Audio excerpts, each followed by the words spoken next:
मैं YouTube पर किस तरीके से बेवकूफ़ बनाया जा रहा है कि एक हफ्ते में हाइट बढ़ा लो, एक दिन में हाइट बढ़ा लो, ये कर लो, वो कर लो, हाइट बढ़ जाएगी। अगर हाइट बढ़ाना इतना ही आसान होता तो आज हर गली मोहल्ले का 5 फुट या भी 6 फुट का होता। और न जाने ऐसे कितने लोग तुमको ये कहते मिल जाएंगे कि ये डाइट ले लो, ये वर्कआउट कर लो, ये ऐसे भाग लो, ये वो, लेकिन उनमें से तुम्हें कोई भी वो एक्चुअल रोड मैप नहीं बताएगा जिससे कि हर वो एवरेज लड़का अपनी हाइट को जेन्युइनली ग्रो कर पाए। और तुम हो गई किसी की बताई गई चीजों को फॉलो करने लगते हो और कुछ दिन फॉलो करने के बाद जब कोई रिजल्ट्स नहीं मिलते तो क्विट कर देते हो। और ऊपर से कुछ लोग तुमको डराने के लिए और आ जाते हैं कि 18 के बाद तेरी हाइट रुक जाएगी, तेरे मम्मी पापा छोटे हैं तो तू भी छोटा ही रहेगा। देखो, अगर तुम्हारे मम्मी पापा की हाइट ये डिसाइड करती कि तुम अपने पेरेंट्स जितना ही लंबे हो पाओगे तो जरा इस फैमिली को देखो, जहाँ रोनित रॉय और उनकी वाइफ की हाइट तो एवरेज है बट वहीं उनके लड़के की हाइट 6 फुट 6 इंच। इतना डिफरेंस कैसे? ये कोई शॉकिंग वाली बात नहीं है। तुमको ऐसे हजारों एग्जाम्पल्स मिल जाएंगे जहाँ पेरेंट्स की हाइट तो नॉर्मल है बट वहीं उनके बच्चे उनसे कई ज्यादा लंबे हैं। तो इस कहानी से तो हमें यही शिक्षा मिलती है कि हाइट बढ़ाने के पीछे पेरेंट्स की हाइट ज्यादा मैटर नहीं करती। हाँ, क्योंकि हमारे जेनेटिक्स सिर्फ 70% ये डिसाइड करते हैं कि हम अपने पेरेंट्स जितना ही लंबे हो पाएंगे और वहीं 30% तुम्हारे दिन भर की लाइफ स्टाइल, तुम्हारा खान पान, तुम्हारी फिजिकल एक्टिविटीज ये डिसाइड करती हैं कि तुम अपने जेनेटिक्स से 3 से 4 इंच ज्यादा लंबे हो सकते हो। तो सबसे पहले तुम्हें ये पता करना होगा कि तुम्हारी एक्चुअल पोटेंशियल हाइट कितनी है। पहले ये समझो कि 1 इंच जो होता है वो होता है 2.5 सेंटीमीटर और 5 इंच में 13 सेंटीमीटर के आसपास होते हैं और 1 फुट में 30 सेंटीमीटर। तो अब अपनी पोटेंशियल हाइट निकालने के लिए तुम अपने पापा की हाइट में मम्मी की हाइट ऐड कर देनी है और फिर 5 इंच यानी 13 सेंटीमीटर ऐड करके 2 से भाग कर देनी है और अब जो नंबर निकल कर आएगा वही तुम्हारी जेनेटिकल हाइट है। तुम इस हाइट तक जा सकते हो। बट ये तो थी तुम्हारी जेनेटिक्स की हाइट, लेकिन अब अगर तुम रोजाना प्रॉपर डाइट, वर्कआउट, स्ट्रेचिंग, अच्छी स्लीप वगैरह सब कुछ बढ़िया मेंटेन करोगे तो तुम 3 से 4 इंचेस तक एक्स्ट्रा बढ़ सकते हो। यानी कि अगर तुम मेरी पोटेंशियल हाइट देखो तो 5 फुट 7 इंच आई है और मैं ये सभी चीजों को फॉलो कर रहा हूँ तो पॉसिबल है कि मैं 5 फुट 10 इंच तक भी पहुंच सकता हूँ। मेरे जेनेटिक्स की हाइट तो एवरेज ही है तो कुछ चीजों को फॉलो करने से मुझे अच्छा ग्रोथ एडवांटेज मिल सकता है। और तुम्हारी हाइट कितनी आई जरा कमेंट करके जरूर बताना। एंड अब बात आती है कि आखिर अब कैसे हम नेचुरली अपनी हाइट को बढ़ा सकते हैं। वो एक्चुअल रोड मैप क्या है? ऐसी कौन सी चीजें हैं जो अपने रूटीन में ऐड करने से तुम्हारी ग्रोथ को साइंटिफिकली बूस्ट कर सकती हैं? यही सब तो मैं इस वीडियो में स्टेप बाय स्टेप क्लियर करने वाला हूँ और साथ ही ये भी बताने वाला हूँ कि कब और कैसे क्या करना है जिससे कोई भी कंफ्यूजन ना रहे। तो सबसे पहला ये जानते हैं कि क्या 18 के बाद हाइट बढ़ती है? तो आंसर है हाँ, बढ़ सकती है। बेसिकली हम अपनी प्यूबर्टी से पहले 2 इंच हर साल बढ़ते हैं और प्यूबर्टी के टाइम पर हम 4 इंचेस तक बढ़ते हैं हर साल जब हमारी बॉडी ग्रो कर रही होती है तब। और तुम्हारी ग्रोथ 18 की एज तक तो फास्ट होती है पर 18 के बाद तुम्हारी ग्रोथ स्लो हो जाती है एंड 21-22 की एज तक हाइट बढ़नी बिल्कुल बंद हो जाती है। इसका मतलब तो यही हुआ ना कि 18 के बाद भी तुम ग्रो करते हो, तुम्हारी हाइट 18 के बाद भी बढ़ती है। इसलिए ये तो कोई बात नहीं हुई कि तुम 18 के होते ही तुम्हारी हाइट रुक जाएगी। तो इन बकवास बातों से दूरी बनाए रखो क्योंकि ग्रोथ स्लो हो सकती है बट एकदम से हाइट बढ़नी बंद नहीं हो सकती। तुम 18 के बाद भी ग्रो करोगे 21 की एज तक। और दूसरी चीज, क्या जिम या फिर कैलिस्थेनिक्स करने से हाइट रुकती है? तो आंसर है नहीं रुकती। देखो, जब हम अपने टीन एज में वर्कआउट करते हैं तो हमारे बोन्स के बीच के जॉइंट्स खुलते हैं और स्ट्रॉन्ग होते हैं जो हाइट ग्रोथ में बहुत हेल्प करते हैं। लेकिन अगर तुम अपनी टीन एज में कोई भी एक्सरसाइज नहीं करते हो इस डर से कि कहीं हाइट छोटी न रह जाए तो देखो, वर्कआउट करने से हाइट कभी नहीं रुकती, वर्कआउट ना करने से हाइट रुक सकती है। लेकिन हाँ, अपने टीन एज में कोई ऐसी एक्सरसाइज मत कर लेना जैसे कि हैवी डेड लिफ्टिंग जिसकी वजह से तुम्हारे स्पाइन पर लोड आए और तुम्हें इंजरी हो जाए। सो मैं तुम्हें ये रिकमेंड करूंगा कि अगर तुम 18 से नीचे के हो तो तुम घर पर ही कैलिस्थेनिक्स कर सकते हो, जो कि मैं भी पर्सनली करता हूँ। एंड कैसे करनी है वो मैंने वीडियो में आगे बताया है। लेकिन अगर तुम ऑलरेडी जिम जाते हो तो कोई बात नहीं, कंटिन्यू रखो उसको। तो ये बेसिक सी चीजें क्लियर हो चुकी हैं, अब वीडियो को शुरू करते हैं। देखो, हमारा पूरा शरीर बना है बोन्स से। जब बोन्स ग्रो होती हैं तो हमारी हाइट भी ग्रो होती है। ग्रोथ का मतलब ही है अपनी बोन्स यानी हड्डियों को ग्रो करना। और जब बोन्स ग्रो होती हैं वो ग्रोथ प्लेट्स की वजह से ग्रो होती हैं जो न्यू बोन सेल्स बनाने का काम करते हैं। और ग्रोथ प्लेट्स हमारी बोन्स को स्ट्रेच करने में हेल्प करते हैं और जैसे जैसे न्यू बोन सेल्स बनते रहते हैं वैसे ही बोन्स लंबी होती जाती हैं। हमारी बॉडी के हर एक हड्डी के स्टार्टिंग जॉइंट्स पर सॉफ्ट और फ्लेक्सिबल कार्टिलेज होता है और जैसे जैसे हमारी हाइट बढ़ती है तो एक ग्रोथ प्लेट्स हार्ड होना स्टार्ट हो जाती है और मिड 20s तक ये सॉलिड बोन्स बन जाती हैं, जिससे तुम्हारी हाइट बढ़नी बंद हो जाती है। इसलिए जब तक हमारी ग्रोथ प्लेट्स एक्टिव हैं तब तक हमको बोन इंक्रीजिंग प्रोडक्शन को बूस्ट करना चाहिए। ये होगा ग्रोथ हार्मोन्स से, और हार्मोन्स का तुम्हारी हाइट ग्रो करने में बहुत इंपॉर्टेंट रोल होता है। और जो सबसे ज्यादा तुम्हारी हाइट को बूस्ट करने वाले हार्मोन्स है उसमें से पहला है HGH, जिसको ह्यूमन ग्रोथ हार्मोन कहा जाता है। ये सभी ग्रोथ हार्मोन्स का बॉस होता है जो सब कुछ कंट्रोल करता है, और ये आपके दिमाग के एक छोटे से हिस्से पिट्यूटरी ग्लैंड्स में बनता है, और ये ग्लैंड HGH को तुम्हारे खून में रिलीज करता है, खासकर जब तुम सो रहे होते हो। एंड दूसरा IGF-1, जिसको इंसुलिन ग्रोथ फैक्टर 1 कहते हैं, जो हमारे लीवर से रिलीज होता है। और अब जरा ध्यान से सुनो, जो HGH यानी कि ह्यूमन ग्रोथ हार्मोन है वो जाता है तुम्हारे लीवर में, और फिर वो लीवर को कमांड देता है कि IGF-1 रिलीज करो, और ये IGF-1 ही है जो मदद करता है तुम्हारी हाइट में। तो अगर अब हमको IGF-1 को ज्यादा से ज्यादा बूस्ट करना है तो ज्यादा से ज्यादा ग्रोथ हार्मोन को बढ़ाना होगा। मतलब जितना ज्यादा तुम्हारी बॉडी में ह्यूमन ग्रोथ हार्मोन रिलीज होगा उतना ज्यादा IGF-1 भी रिलीज होगा, और उतनी ज्यादा तुम्हारी हाइट बढ़ेगी। और ये दोनों साथ मिलकर HGH और IGF-1 तुम्हारी बोन्स ग्रोथ प्लेट्स को एक्टिव करते हैं। तो अब हमारा HGH पर ही सबसे ज्यादा फोकस होना चाहिए, जिससे कि हम अपनी हाइट को अपने पोटेंशियल लेवल तक ले जा सकें। लेकिन अब सवाल ये है कि HGH को बूस्ट कैसे किया जाए जिससे कि ज्यादा से ज्यादा HGH रिलीज हो। पहले 4 चीजें हैं जो तुम्हारे HGH को ज्यादा से ज्यादा डायरेक्टली अफेक्ट करते हैं, जिन्हें अगर तुम सही से करने लग जाओ तो तुम अपनी हाइट ग्रोथ को हैक कर सकते हो। सो पॉइंट नंबर 1 है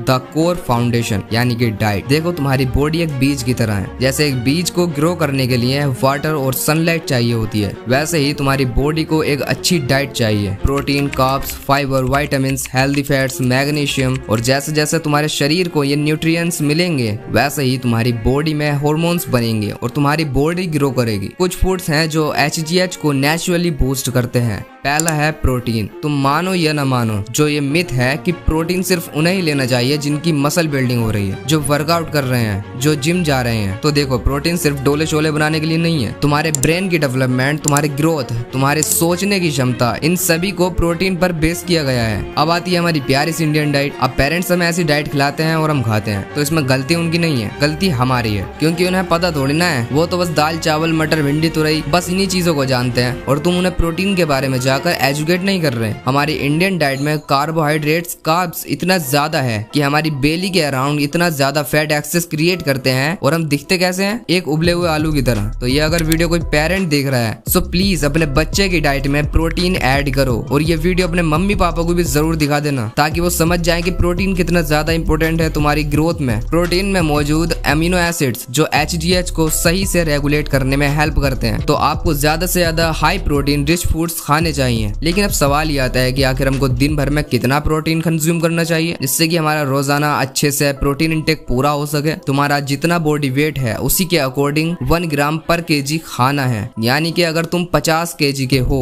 तो तुमको 50 ग्राम ही प्रोटीन खाना है। अगर 55 kg के हो तो 55 ग्राम प्रोटीन खाना है। और प्रोटीन को पूरा करने के लिए कुछ सोर्सेज ये हैं। दूध को ज्यादा से ज्यादा पियो। अगर तुम मेरा पूछो तो मैं दिन भर में आधा किलो दूध पी जाता हूँ। क्यों? क्योंकि देखो, हाइट कब ग्रो होती है? जब हमारी बोन्स ग्रो करती हैं। और बोन्स कब ग्रो करती हैं? जब उनको कैल्शियम मिलता है। और दूध में क्या होता है? कैल्शियम। तो दूध को ज्यादा से ज्यादा कंज्यूम करो। पनीर, दही, मूंग दाल, चना, सोया चंक्स, मूंगफली, और अगर आप नॉन वेज हो, एग्स, चिकन, फिश भी ले सकते हो। ये सब चीजें लेकर तुम अपने प्रोटीन का इंटेक पूरा कर सकते हो। अगर तुम्हारा प्रोटीन पूरा नहीं हो पा रहा so you can buy a protein powder. Workout करो, प्रोटीन बढ़ाओ अपनी डाइट में। ये कोई मसल बिल्डिंग के लिए नहीं है, इससे बॉडी बनी है तुम्हारी। और प्रोटीन के साथ साथ तुमको अपनी डाइट में इन 2 न्यूट्रिएंट्स पर भी फोकस करना है, मैग्नीशियम और जिंक। मैग्नीशियम तुम्हारी मसल रिलैक्शन में मदद करता है, स्लीप क्वालिटी को भी इम्प्रूव करता है। इसका मतलब जितनी अच्छी स्लीप उतना ज्यादा HGH। और मैग्नीशियम के सबसे बेस्ट सोर्सेज हैं पंपकिन सीड्स, बादाम, काजू,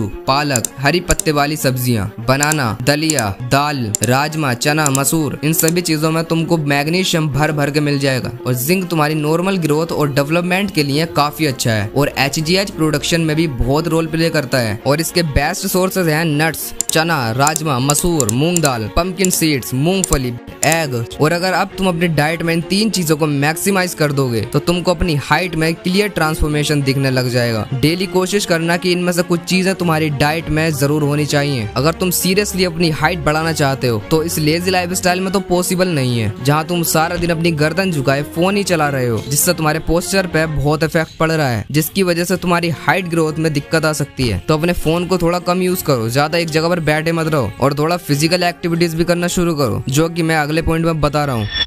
डू हाई इंटेंसिटी वर्कआउट्स। एक और तरीका है अपनी ग्रोथ हार्मोन्स को ट्रिगर करने का, वो है अपनी बोन्स पर फिजिकल स्ट्रेस डालना। जब भी आप अपनी बॉडी पर कोई भी लोड डालते हो या कोई हाई इंटेंसिटी एक्सरसाइज करते हो तो तुम्हारी बोन्स उसी वेट के हिसाब से खुद को एडेप्ट करने लगती है। और जब हम कोई वेट उठाते हैं या स्ट्रेचिंग करते हैं तो हमारी बॉडी स्ट्रेच होने लगती है, जिससे हमारी हाइट इंक्रीजिंग में बहुत हेल्प मिलती है। और अगर आप अपनी बोन्स पर बिल्कुल लोड नहीं डालते, कुछ ज्यादा मेहनत नहीं करते, तो तुम्हारी बोन्स वीक होने लगती है और फिर तुम भी जानते हो कि बोन्स ज्यादा स्ट्रेच नहीं हो पाएंगी। सो अपनी बोन्स पर स्ट्रेस डालने के ये 4 मेन तरीके हैं जो स्पेशली तुम्हारी हाइट बढ़ाने में काम आते हैं। जो तुमको ठीक लगे वो तुम कर सकते हो। पहला है स्प्रिंटिंग। स्प्रिंटिंग तुमको मॉर्निंग में ही करनी है। पहले थोड़ा सा वार्म अप करो और फिर 1 मिनट तक अपनी मैक्स स्पीड में भागो, जितना तेज हो सके उतना तेज भागो। और फिर 2-3 मिनट का रेस्ट लो और आराम करो और फिर से एटलीस्ट 1 मिनट तक भागो और फिर से 2-3 मिनट का रेस्ट लो। ऐसा तुमको हफ्ते में 4-5 दिन करना ही पड़ेगा मॉर्निंग में, जिससे तुम्हारी बोन्स पर ज्यादा से ज्यादा स्ट्रेस आएगा और HGH को प्रोड्यूस करेगा। एंड नंबर 2, बास्केटबॉल या फिर फुटबॉल। ये मैं इसलिए रिकमेंड कर रहा हूँ क्योंकि ये वो स्पोर्ट्स जिसमें तुम्हारी फिजिकल एक्टिविटीज ज्यादा होती हैं। अगर बास्केटबॉल देखा जाए तो इसमें तुमको बॉल को जंप करके बास्केट में डालना होता है, जिसमें हाई जंप लगता है और जंप करने से हमारी लेग्स की बोन्स पर मैकेनिकल स्ट्रेस आता है, जिससे HGH प्रोडक्शन अच्छा होता है और टेस्टोस्टेरोन बूस्ट होता है। और फुटबॉल में भी यही सेम कंडीशन है, जिसमें तुमको ज्यादा भागना पड़ता है और स्प्रिंटिंग करनी पड़ती है, जिससे तुम्हारी बोन्स पर अच्छा इफेक्ट पड़ता है और टेस्टोस्टेरोन बूस्ट होता है। अब अगर तुम इन दोनों में से कोई भी एक रेगुलरली करने लग जाओ तो तुमको धीरे धीरे अपनी हाइट में एक अलग ही ट्रांसफॉर्मेशन दिखने लग जाएगा।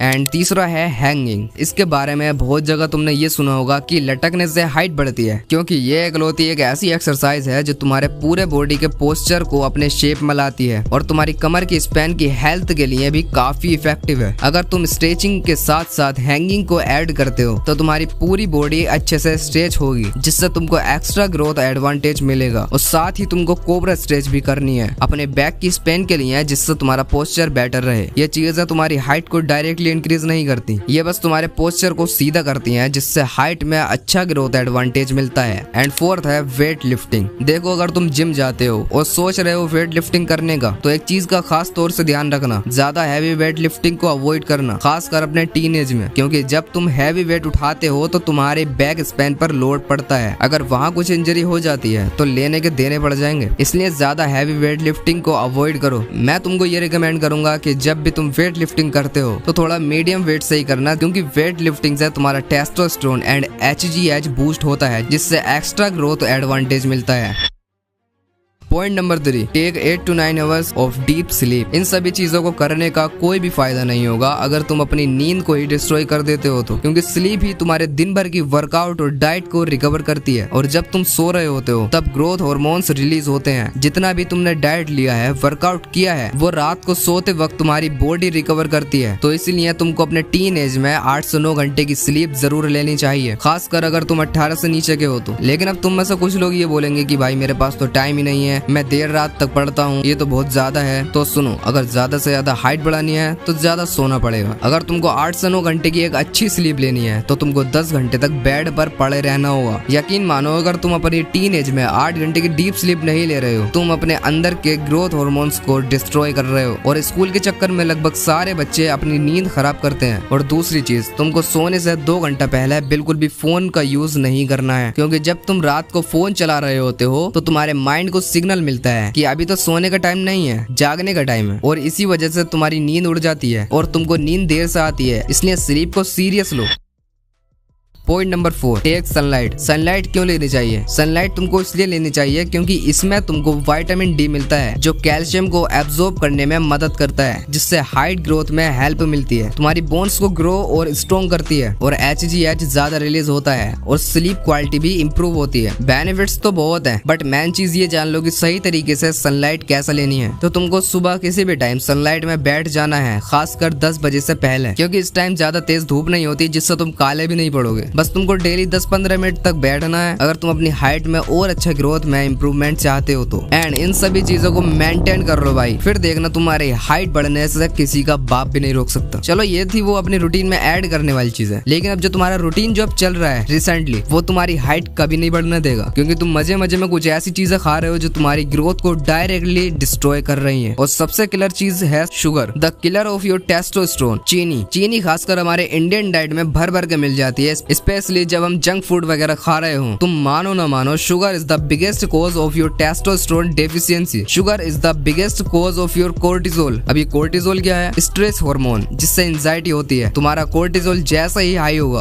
वैसे ही तुम्हारा टेस्टोस्टेरोन कम हो जाएगा, और जब टेस्टोस्टेरोन कम होगा तो तुम्हें पता है उसकी अहमियत। तुम मर्द हो, तुम्हें पता है कि टेस्टोस्टेरोन की पावर क्या है। और जो तुम sting, pizza, burger, red bull, oily चीजें खा रहे हो, तो इसकी जगह अगर तुम्हारी जेब में ज्यादा ही चिल्लर है तो इससे अच्छा एक प्रोटीन पाउडर ही खरीद लो। सो अभी तुमको पता लग चुका है कि वो एक्चुअल रीजन जिससे तुम्हारी हाइट बढ़ सकती है और तुम्हारी पोटेंशियल हाइट कितनी है, राइट। एंड डाइट का भी पता लग गया है, और फिजिकल एक्टिविटीज एंड एक्सरसाइजेस को जान चुके हो कितने पावरफुल एंड इफेक्टिव है तुम्हारे टीनेज के लिए। एंड अब अगर मैं तुमको ये बताऊं कि कब कैसे डेली प्रोग्रेस करनी है as a daily habit routine के लिए, तो सबसे पहले तुमको मॉर्निंग में रनिंग और स्ट्रेचिंग करनी है, और फिर शाम के टाइम 6 से 8 बजे के बीच में तुमको घर पर ही कैलिस्थेनिक्स करनी है, या फिर अगर तुम जिम जाते हो तो जाओ, बट ध्यान ये रखना दोपहर का खाना खाने के बाद तुमको शाम को वर्कआउट करने तक बीच में कोई भी चीज नहीं खानी है, क्योंकि अगर तुम कोई भी चीज खाकर वर्कआउट करोगे तो तुम्हारे लेवर पर या आंतों पर सूजन आ सकती है। इसलिए 4 घंटे का गैप जरूर रखो अपने वर्कआउट के दौरान। और वर्कआउट के टाइम एनर्जी मेंटेन रखने के लिए तुमको 30 मिनट पहले एक बनाना खा लेना है, क्योंकि ये तुम्हें इंस्टेंट एनर्जी देता है, जिससे तुम वर्कआउट के दौरान ज्यादा थकते नहीं हो। और जब तुम वर्कआउट कर लो तो 20 मिनट बाद तुमको अपनी डाइट ले लेनी है, जो भी तुम अपनी डाइट वगैरह लेते हो। फिर रात को 10 साढ़े 10 बजे तक सोने के लिए रेडी हो जाओ, और 8 से 9 घंटे की मस्त स्लीप लो। और बस इन्हीं सब चीजों को रोजाना रिपीट करो। ये रूटीन ऐड कर लो और 6 महीने तक फॉलो करो। रिजल्ट तुम खुद देख लेना, तुम्हारे पूरे माइंड, बॉडी, मसल्स, हाइट कैसे बिल्ड होती हैं। और अभी भी तुम ये सोच रहे हो कि घर पर वर्कआउट कैसे करें, तो मेरी इस वीडियो को जाकर अभी देखो, मैंने इसमें 30 दिन का तुमको वर्कआउट प्लान दिया है और एक मस्त सी डाइट प्लान भी दिया है। और इसकी खास बात यह है, तुमको घर पर वर्कआउट करने के लिए कोई डंबल वंबल की जरूरत नहीं है। बाकी चीजें तुम इस वीडियो में खुद देख लेना, क्योंकि इसको 2 लाख से ज्यादा लोगों ने देखा है। सो मौज करो, अभी से अपने जर्नी शुरू करो, वरना बाद में लेट हो जाओगे।